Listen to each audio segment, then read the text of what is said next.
राधे राधे दोस्तों, जैसा कि हम आपको नित्य नए संतों के दर्शन कराते हैं, इसी कड़ी में चित्रकूट के इस जंगल मंदाकिनी तट के किनारे आए हुए हैं, जहां आज हम ऐसे ही एक वृद्ध संत का दर्शन कराएंगे और उनके पास चलते हैं। और काफ़ी उन्हें अध्यात्म का बहुत जानकारी भी है और उनसे सत्संग लेने की कोशिश करते हैं। क्या बताते हैं वो हम आप तक पहुंचाने की भी कोशिश करते हैं। तो दोस्तों, आप लोग को देखने में भी आ रहा होगा कि कितना घनघोर जंगल है जहां आज हम लोग हैं। काफ़ी घनघोर जंगल के अंदर है जहां महाराज जी रहते हैं और महाराज जी का दर्शन आज हम आप लोग को वीडियो के माध्यम से करवाएंगे और उनका जो भी भोजन प्रसाद या सत्संग जो भी मिलेगा हम आपको वीडियो के माध्यम से पहुंचाते हैं। तो आइए बने रहेगा वीडियो में। चलिए चलते हैं और हम लोग रास्ता दिखाते हैं और किस तरह की जगह में संत जी रहते हैं ये भी आप लोग को दिखाने की कोशिश करते हैं। तो दोस्तों, आप लोग को देखने में फाइनली आ रहा होगा कि ये महाराज जी की कुटिया है और ये कुटिया के चारों तरफ का नज़ारा भी आप लोग को हूबहू देखने में आ रहा होगा कि किस तरह का बना हुआ है। और कुटिया जो पहले वीडियो में देखे होंगे तो बिल्कुल घना जंगल लग रहा था। अब तो महाराज जी ने साफ़ सफाई कर दी है, जो आप लोग को वीडियो के शुरुआत में ही देखने को मिला होगा कि किस तरह से महाराज जी ने यहाँ मेहनत की और किस तरह साफ़ सफाई की। और ये महाराज जी की छोटी सी कुटिया है जिसे बढ़ाने के लिए महाराज जी ने टीन सेट की बात कही थी, तो हमने उसमें आप लोग देखे ही होंगे कि सहयोग भी प्रदान किया था। और ये महाराज जी पानी के लिए यहाँ बनाए हुए हैं और कुटिया के पूरे ये प्रांगण है, पूरा मैदान जो देखने में आ रहा होगा किस तरह का बना है। और चलते हैं अब कुटिया के अंदर, तो आप लोग को अंदर का भी नज़ारा देखे दिखाने को मिल रहा है कि यहाँ पर ठाकुर जी बैठे हुए हैं और इधर बिस्तर, और ये ऊपर आप लोग को देखने में आ रहा होगा कि दीमक किस तरह से लग चुकी है, लेकिन थोड़ा सा परेशानी हो रही है। दोस्तों, आप लोग को देखने में आ रहा होगा कि किस तरह से यहाँ सामान रखना पड़ता है महाराज जी को, क्योंकि बंदर भी बहुत ज़्यादा लगते हैं यहाँ पर। बंदरों का तो गढ़ है। तो महाराज जी, ये टंकी में बचा रहता है सामान? नहीं, ये तो पानी के लिए लाए हैं, टंकी रखने के लिए। तो महाराज जी ऊपर कौन सा तेल है वो भी? तो ये दोस्तों, आप लोग को देखने में आ रहा है कि महाराज जी सब सामान अपना लगा रहे हैं, सेटअप कर रहे हैं धीरे धीरे और लगे हुए हैं काम में। और कुटिया में तो देख ही पा रहे हैं कितना ज़्यादा दीमक लगा हुआ है पूरी कुटिया में, लेकिन टाइम थोड़ा सा लगना है, इसके बाद कुटिया भी बन जाएगी।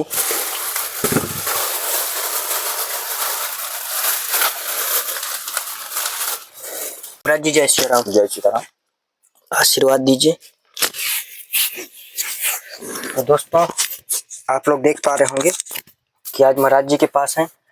तो महाराज जी, ये ठंडी है, ठंडी में कंबल उम्बल अभी कुछ ऐसा मिला कुछ? नहीं, अभी कम्बल अम्बल तो कोई नहीं दिया है। भंडारा होने का है 2-1 महात्माओं का, तो वो बोल रहे हैं कि कम्बल देंगे हम राम इच्छा से। महात्मा 2-1 का भंडारा होने वाला है 10-5 दिन में, तो वो देर बोल रहे हैं कम्बल अम्बल देने को। भगत तो कोई आए नहीं है, उसे भगत यहाँ कम्बल देने आते हैं ठंडी के समय में। तो अभी ये कार्तिक महीना में 15 दिन चले गए ठंडी में, जो ठंडी का महीना पहला चल रहा है ये। और अभी कोई भगत अगत तो नहीं आए हैं।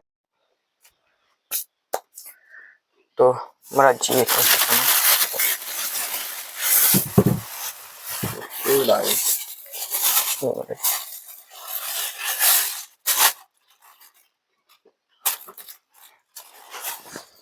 महाराज जी ठंडी के लिए कंबल, ब्लैंकेट है महाराज जी। अच्छा, ब्लैंकेट का मतलब? महाराज जी कंबल में ये रहता है कि वो रुआ जैसे रहता है, ब्लैंकेट है, इसमें हवा आर पार नहीं होगी।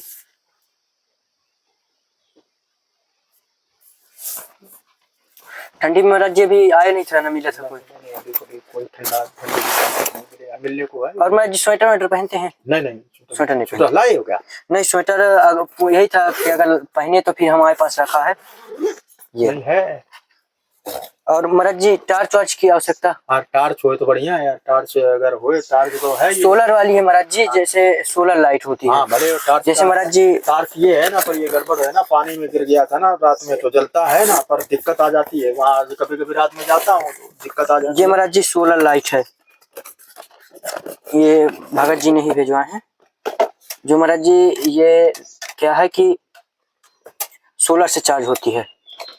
ये ऐसे खोलेंगे बाहर तो ये वो हो जाएगी, और ये ऐसे अंदर करेंगे तो ये हो जाएगी, और ये सोलर से चार्ज होगी और इधर सामने को भी जलेगी। अरे तो ये लाइए तो बढ़िया है। क्या है उसे जानते हो ना, जंगल में इसका चार्ज करने का कैसे होता है? चार्ज महाराज जी वो उसी से चार्ज होगा, सोलर से ऊपर लगा है सोलर। ऐसा रखना पड़ेगा। हाँ ऐसे ये टांग देंगे ना, ये ऊपर टांग दीजिएगा किस कहीं में भी। ये और जैसे लाइट के मतलब ये दोनों चीज के लिए ना, अगर लाइट है तो ये प्लग लगा देंगे तो लाइट से भी चार्ज हो जाती है। ये है इसका सिस्टम। अगर लाइट की कहीं व्यवस्था है तो लाइट से भी चार्ज हो जाती है, उसके लिए हो। लाइट किसमें लगाना पड़ता है? लगता कहाँ है? ये यहीं पर, हाँ ये ऐसे जगा दीजिए जैसे। और कितना घंटा इसको लगता है चार्ज? ये महाराज जी आधा से 1 घंटा, और ये 4 से 5 घंटा चलता है। फिर कितना दिन चलेगा? 5 घंटा? 5 घंटा बराबर अगर जलाए रहेंगे।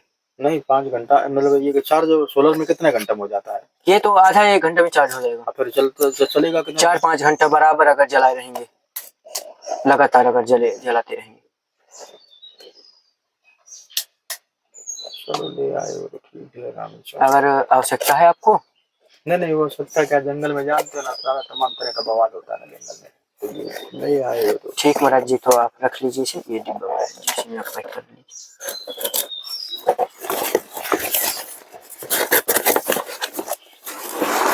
इसमें महाराज जी ये लाइट का प्रसाद है।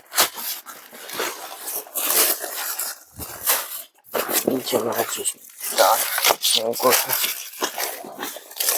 महाराज जी नमक, नमक। हाँ महाराज जी ये महाराज जी चावल,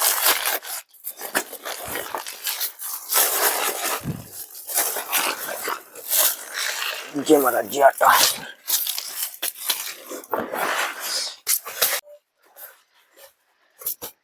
तो महाराज जी आशीर्वाद बनाए रखिए। और आप लोग को बता दूं कि महाराज जी के पास पहले भी आना हुआ था, तो महाराज जी के लिए ट्रेन की जो सुविधा हो पाई थी तो हम यहाँ पर सेवा आपके जरिए ही पहुँचाए थे, भक्तों के जरिए। तो और बाकी अभी सेवा तो पड़ी है। महाराज जी क्या कारण हुआ, क्या दिक्कत आ रही है कि महाराज जी ये कुटिया भी नहीं राम जी? ये जंगल में जो वन विभाग डिपार्ट है ना, ये जल्दी बनाने नहीं देते हैं। ये अगर कोई महात्मा जंगल में आके रहता है पन्नी तान के, तो ये पन्नी भी उठा लेते हैं और बोलते हैं कि ऊपर से शासन से ऐसा आदेश है कि जंगल में कोई रह नहीं सकता है, साधु जो है ना, ये सब बोलते हैं। तो साधु अगर पन्नी तान करके रहना चाहता है तो ये पन्नी तान के भी नहीं रहने देते हैं, तो पन्नी उठा भी ले जाते हैं। अब कुछ महात्माओं की पन्नी जला भी दिया कि ये जब जला देंगे पन्नी तो भाग जाएगा, तो साधु पेड़ के नीचे ही अपना मुसीबत उठा करके और अपना भजन करता रहा। फिर बाद में पन्नी तान लेते हैं, तो पन्नी अगर दोबारा ताना तो फिर पैसा लेते हैं। पहले तो रहने नहीं देंगे, फिर पन्नी तानेगा तो वो कम से कम 2,000 रुपया, 2,500, 2,000, 25 रुपया पन्नी का ले लेते हैं। ऐसे जितने भी महात्मा यहाँ कम से कम 50-60 महात्मा हैं जंगल में रहते, कुटिया बना के, सबसे पैसा लिया पन्नी तानने का। अब महात्मा भजन करने के लिए आया है तो राम जी फिर वो पन्नी उठा ले जाते हैं या जला दिया, तो उसको तो लड़ाई करना है नहीं कि चलो भाई ठीक है, अपना मुसीबत उठा करके पेड़ के नीचे जैसे न तैसे अपना रहता है और भजन करता है। और फिर कोई ज्यादा समय हो गया, 4, 6, 10 साल हो गया, पन्नी तान के रहता है, बंदर भी पन्नी फाड़ देते हैं राम जी, और बरसात में भी दिक्कत आती है। तो फिर वो कोई भगत अगर सहयोग करना चाहते हैं, भाई चलो महात्मा है, अपने परमार्थ का काम है, तो अगर कोई भगत ऐसा सहयोग करना चाहते तो राम जी जल्दी नहीं बनाने देते। पतरा का पक्की कुटिया बनाए तो बड़ी दिक्कत आती है, पैसा लेगा और पैसा लेने के बाद में राम इच्छा से वो जब समय बताएगा तभी बनेगा। अगर महात्मा इसे बना भी लिए, पतरा अतरा ले ला करके, एंगल है लोहे के एंगल पक्की बना लिया, तो तोड़ दिया है राम जी, कई महात्माओं का जेसी ला करके तोड़ दिया। महाराज जी जहाँ पर सामान जहाँ से लाना था वहां पर तो महाराज जी पैसा जमा हो गए थे, वहाँ सामान भी तैयार हो गए थे। वो सामान भी तैयार, पैसा भी जमा है। अच्छा, तैयार रखा है, सब कुछ फिट है। नहीं जैसे वो सामान तैयार रखा है, तो मतलब वन विभाग ना आने के कारण यहाँ वन विभाग ये वाले केवल वन विभाग वो रुकावट करता है ना। और दो एक महात्मा बना रहे हैं कुटिया रामी चाचे, तो उनका भी सामान जब ये बोलेगा तभी यहाँ से ला सकते हैं ना। पैसा तो ले लेता, बिना पैसा तो लाने नहीं देगा, क्योंकि जंगल में जहाँ पर आने का है जो है वाहन आते हैं, वहाँ चौकी बनी है पास में। तो राम जी ये ऐसे नहीं लाने देते हैं ना, दिक्कत आती है ना। पैसा लेने के बाद में नहीं आने देते हैं।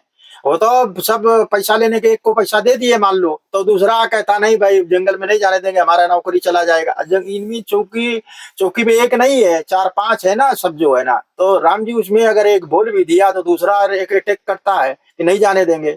ऐसा भी हुआ, एक महात्मा ने पैसा दे दिया फॉरेस्ट कार वाले को, जंगल को भी नया आया। मतलब जो उनको उनके अनुसार पैसा या कुछ भी दे देते हैं, तो उनको कार्य कर लेने देते हैं, बाकी नहीं मना कर देते। हाँ, फिर मना कर देते। अब वो 10,000 रुपया मांग रहा राम जी।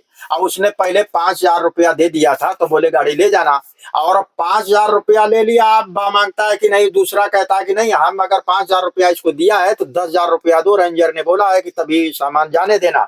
तो वो 10,000 रुपया मांग रहा। साधु महात्मा राम जी जंगल में रहते हैं, तो ये भजन के विचार से रहते हैं। तो भजन के विचार से अगर कोई भगत पर चलो राम काज में परमार्थ के काम में सहयोग भी करना चाहता है, तो राम जी ये सब अलग इनका है ना। ये तो साधु को मानते नहीं है, और बिल्कुल ही नहीं मानते कि जंगल में महात्मा है भजन करते हैं, उससे इनको मतलब नहीं राम जी होता है। बिल्कुल ही नहीं मानते हैं, रहने नहीं देते हैं। तो आप लोग को बता दें कि यहाँ वन विभाग वाले बस मेन परेशान कर रहे हैं, लेकिन ये होता है कि सामान आ जाएगा, क्योंकि सामान भी आ जाएगा राम जी, कुटिया भी बनेगा, पर सभी महात्माओं देर लगता है राम जी, देर लगता है, टाइम लगता है। यहाँ किसी का नाम तो है नहीं जगह में, किसी के नाम का जगह हो तो चलो शायद दुकानदार को सामान दिए और अपना सामान लेके आए। राम जी बड़ा दिक्कत आती है, बनाने नहीं देते हैं, पैसा लेने के बाद में ही बनाने देते। ये आप लोग देख पा रहे थे कि ये महाराज जी का पहले 20x20 की कुटिया बन रही थी, तो थोड़ा से कम हुआ था। अब महाराज जी बता रहे हैं कि गौ माता भी छोटी सी रखेंगे यहाँ कुटिया में, क्योंकि महात्माओं का एक वो रहता है कि गौ सेवा भी हो। तो महाराज जी ने 25x25 कुटिया बनाने का निर्णय लिया है, जिस कारण से थोड़ा से टीन का अमाउंट भी बढ़ा है। लेकिन कुटिया भी बनेगी, क्योंकि थोड़ा से टाइम लगता है। अभी एक भुवनेश्वर दास महाराज जी कुटिया बनी है, जो इधर उधर से कुटिया का पैदल लेकर आए हैं यहाँ जंगल में टियाँ। तो ये रहता है कि थोड़ा सा टाइम लगता है, लेकिन कुटिया बनेगी। कुटिया कंफर्म कि कुछ टाइम लगेगा, लेकिन कुटिया बन जाएगी। तो महाराज जी जैसे ये भोजन प्रसाद की व्यवस्था यहाँ जंगलों में कैसे महाराज जी हो पाती है? भोजन प्रसाद तभी जानते हो ना, महात्मा रहते हैं तो भोजन प्रसाद का ये भगत जगत है कि भाई जंगल में महात्मा रहते हैं तो भगत जगत है, आते रहते हैं यहाँ भगत आते रहते हैं। कुछ महात्मा इसने के भिक्षा लेके आते हैं। साधु में हमारे में परंपरा है कि वो चोरी चपाटी करना ये सब मतलब जो है ना, ये अपने भले भूखे रहो, जंगल में रहते हो, जड़ी बूटी है, कुछ कंदमूल है जैसे। अच्छा महाराज जी, यहाँ कंदमूल आज भी है? हाँ, कंदमूल है यहाँ। तो चित्रकूट में कंदमूल महात्मा अपना जंगल से ले आते हैं और उसी से अपना जो है ना राम इच्छा से अपना खा करके भजन करते हैं। तो महाराज जी ऐसा कभी हुआ है आपका, मतलब कभी आप कंदमूल का कुछ यहाँ बनाए हो सब्जी? कंदमूल का साग बनता है, महात्मा बना देते हैं। कंदमूल खोदना पड़ता है, दिक्कत बहुत आती है, नीचे तक जाता है ना बहुत ही, कम से कम 5-6 फुट खोदना पड़ता है। अच्छा। हाँ, तो ये नीचे होता है जैसे शकरकंडी होती है नीचे जी। तो उसको खोद करके ले आते हैं, अपना साग आग बना लेते हैं। दिक्कत आती है खोदने में बहुत राम जी। तो ऐसे रहते हैं। भगतों को मालूम हो जाता है कि चित्रकूट में जंगल में महात्मा रहते हैं, भगवान भी आए हैं तो यहाँ जंगल में रहे हैं। भगवान जब राम को वनवास हुआ था तो 12 वर्ष जो है ना चित्रकूट में रहे। तो ऐसे राम जी भक्तों के द्वारा हो जाता है सहयोग। भक्तों को मालूम हो जाता है कि जंगल में महात्मा रहते हैं तो वो सहयोग कर देते हैं। भाई चलो आटा चावल का, कुछ दिल्ली के महात्मा हैं से वो भगत जुड़े हुए हैं तो वो साल में 2-3 बार आते हैं, तो उनका जो सहयोग करना होता है वो करते हैं। अच्छा, मतलब ये आटा चावल, हाँ आटा चावल दिल्ली से आते हैं तो वो सहयोग करते हैं। हाँ, कपड़ा भी दे देते हैं। और कुछ महात्मा भिक्षा भी लेके आते हैं गाँव से। ऐसे भी महात्मा है कि वो भिक्षा से अपना काम चलाते हैं। महाराज जी ऐसा कुछ आपको आवश्यकता जो भजन करने में, साधना करने में कोई दिक्कत हो, किस चीज की आवश्यकता है? अब ये हो सकता क्या है, महात्मा अपना प्रसाद बना लेते हैं, वो ठंडी है तो ठंडी में ओढ़ने छोड़ने का कपड़ा पड़ा की व्यवस्था हो जाती है। तो महाराज जी ब्लैंकेट तो ठीक है, हाँ वो चलो अपना ये कपड़ा है इसे भक्तों के द्वारा। राम जी जंगल में महात्मा रहते हैं तो वो कष्ट को अगर भयभीत हुए, कष्ट को से डरे हैं तो वो जंगल में रहते हैं तो पहले विचार कर लेते हैं कि जंगल में मुसीबत कष्ट मिलता है तो वो जैसे न तैसे अपने राम जी चलाते हैं, जो है ना मुसीबतों को उठा करके, कष्टों को उठा करके भजन करते हैं राम जी। साधु का कष्ट तो मिलते ही जंगल में, कोई भी रहे, पब्लिक रहे, साधु रहे, जंगल में जानवर होते हैं, सांप बिच्छी, अंधेरा होता है और ये लाइट होती नहीं है तो ये सब अपना सूर्य ऊर्जा से अपना जैसे न तैसे मोमबत्ती जला करके राम जी रहते हैं, महात्मा भजन करते हैं जी। ठीक महाराज जी। तो कुटिया बनेगी राम जी, पर अब लाने नहीं देते हैं ना राम जी। पैसा भी दे दो दुकानदार को, बंद सामान भी हो गया, पर ये अब वो 5,000 रुपया एक साधु ने दिया, आप बोलता 10,000 रुपया दो, नहीं तो हम जाने नहीं देंगे। मेन दोस्तों बता दें कि ये वन विभाग वाले परेशान करने लगते हैं, ये तो सभी साधुओं के साथ में यही व्यवहार है राम जी। थोड़ा सा टाइम लगता है लेकिन सब पूर्ण हो जाता है और कई कुटिया बन भी चुकी हैं, तो थोड़ा टाइम लगेगा लेकिन कुटिया बन जाएगी। हाँ कुटिया बन जाएगी राम जी, पर वो समय लगेगा राम जी। अब ये लोग जब बोलेगा यहाँ से जब वन विभाग से समाधान हो जाएगा जी, तभी राम जी काम हो पाता है ना। नहीं तो ये पन्नी अन्नी भी उठा ले जाते हैं, अगर कोई साधु बैठता है जंगल में नहीं सीखते, बड़ा दिक्कत आती है राम जी, तभी बन पाता है बाद में जी। ठीक महाराज जी, बस ऐसे ही आशीर्वाद बनाए रखिए। जय श्री राम।